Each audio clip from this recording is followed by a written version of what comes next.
दोस्तों, आज की कहानी है सेवा की महिमा।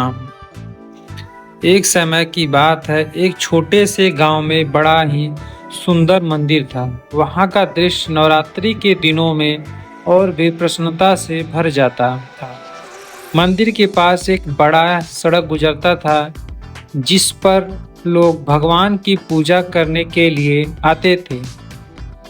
गांव के एक गरीब लड़के का नाम रामू था। वह भगवान के प्रति बहुत भक्त था, लेकिन उसके पास इतने धन नहीं थे कि वह नवरात्रि के दौरान मंदिर जा सके।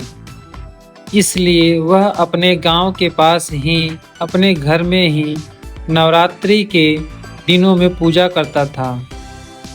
एक दिन नवरात्रि के दिनों में रामू के घर में एक वृद्ध महिला आई। वह बहुत ही निराश और बिना किसी धार्मिक आगामी के लिए रामू के घर को छोड़ रही थी। रामू ने उसे रोक कर पूछा, आपको ऐसे दुख क्यों है? महिला ने उत्तर दिया, मेरा बेटा बीमार है और मुझे उसका इलाज करवाने के लिए पैसे नहीं थे। मैं नवरात्रि के दिनों में भगवान से प्रार्थना करने जा रही थी, लेकिन मेरे पास और कोई विकल्प नहीं है। रामू ने महिला को अपने घर में आने के लिए कहा और उसके बेटे का इलाज करवाया। महिला ने रामू को लिए भगवान से दुआएं मांगी और उसे अपनी शक्ति और साहस का एहसास किया।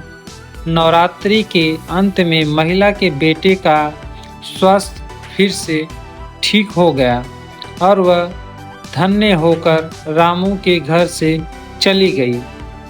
रामू ने भी भगवान की कृपा का आभास किया और उसने समझा कि भगवान की प्रतिष्ठा केवल मंदिर में ही नहीं, बल्कि मानवीय दया और सेवा में भी होती है। इस कहानी से हमें यह सीखने को मिलता है कि भगवान की प्रतिष्ठा केवल पूजा पाठ में ही नहीं होती है, बल्कि हमें दूसरों की मदद करने और उनके साथ साझा करने में भी होनी चाहिए। नवरात्रि के इस पावन पर्व पर हमें अपने आसपास के लोगों की मदद करने का वचन लेना चाहिए। आपको यह कहानी अच्छी लगे तो कमेंट अवश्य करें। हम रोज़ आपके लिए ऐसे ही कहानी लेकर आएंगे।